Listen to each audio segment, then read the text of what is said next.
नेताजी अमर रहे।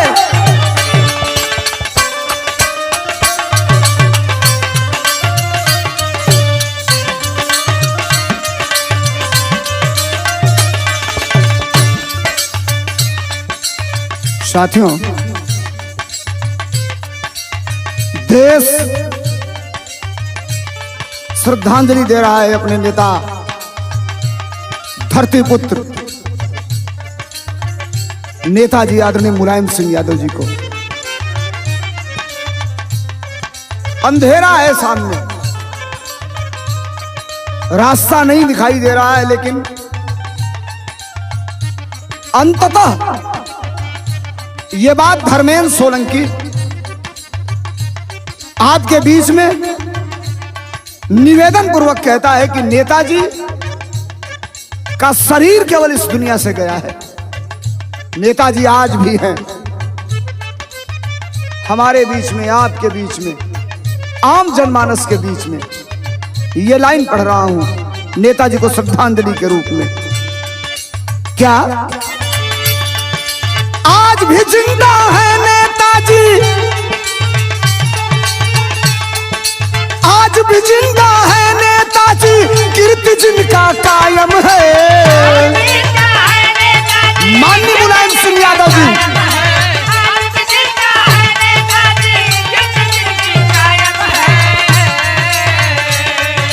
आज भी जिंदा है नेताजी, कीर्ति जिनका कायम है। इस देश के लिए तो, इस देश के लिए तो अखिलेश ही मुलायम है। देश के लिए तो, इस देश के लिए, हम सबके लिए,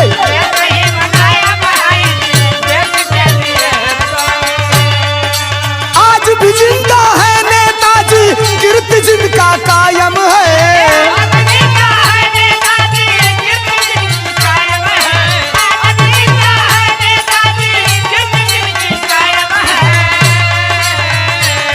अरे आज भी जिंदा है नेताजी, कीर्ति जिनका कायम है। इस देश के लिए तो, इस देश के लिए तो अखिलेश ही मुलायम है। इस देश के लिए तो,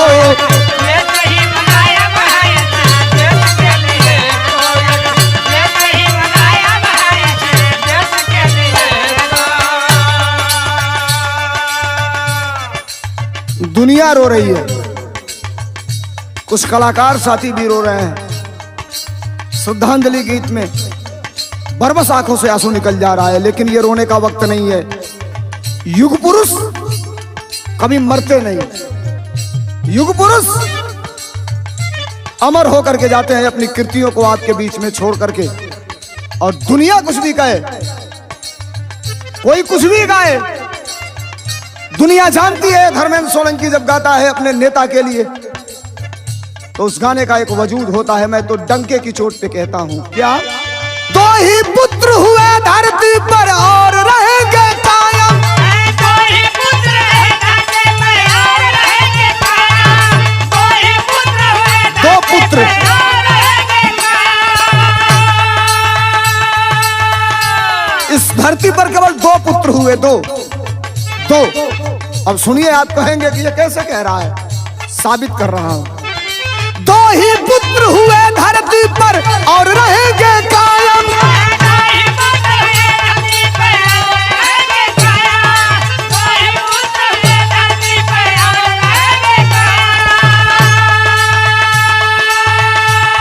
अरे गंगा पुत्र भीष्म के बाद से धरती पुत्र मुलायम।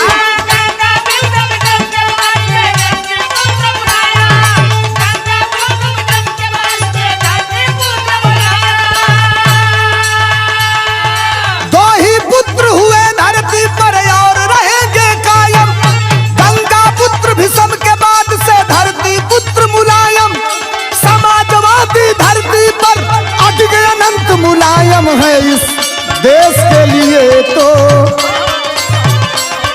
इस देश के लिए तो अखिलेश ही मुलायम है। इस देश के लिए तो,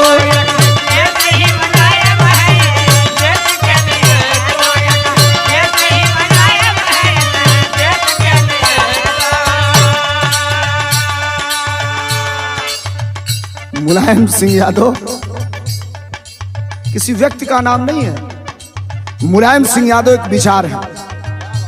मुलायम सिंह यादव अपने आप में संपूर्ण क्रांति के जनक हैं। मुलायम सिंह यादव एक आंदोलन है और मुलायम सिंह यादव का नाम इस देश में एक ऐसा नाम है, हर सभाओं में आप सुनते होंगे, जो कहा वो कर दिखलाया, जिसका जलवा कायम है और जिसने कभी ना झुकना सीखा उसका नाम मुलायम है। दो पुत्र हुए धरती पर, नेता भी दो हुए धरती पर। सुनिए ये लाइन, क्या नेताजी भी दो ही हुए, अमर हो गई गाथा।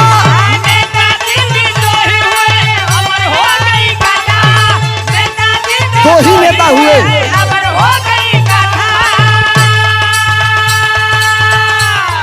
सुभाष के बाद मुलायम सिंह की बदल गई परिभाषा।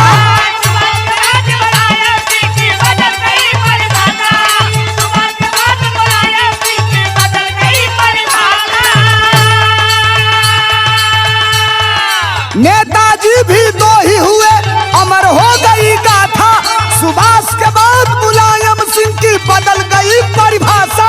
अरे झुके जहां सम्मान में सर वो स्वाभिमान भी कायम है। झुके जहां सम्मान में सर वो स्वाभिमान भी कायम है। इस देश के लिए तो हम सब के लिए तो अखिलेश ही मुलायम है। इस देश के लिए तो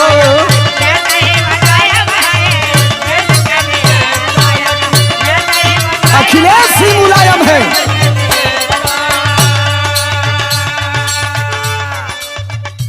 एक 1000 उपाधि नेताजी को दी गई। कोई कुछ भी कहे, जितना भी कह लीजिए कम है, इसलिए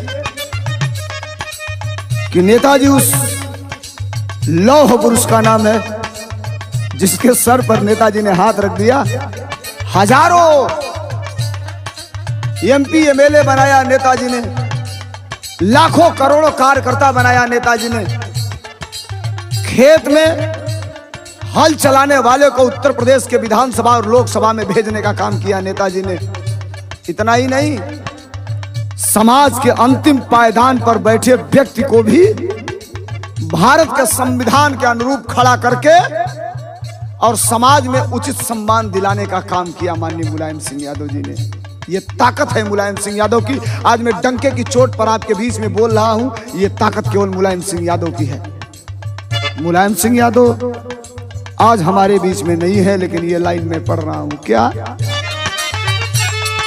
लोकतंत्र का सन्यासी और संविधान का पोषक।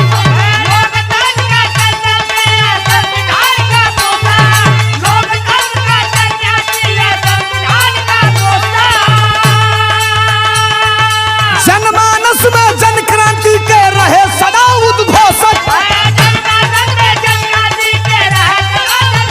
नेताजी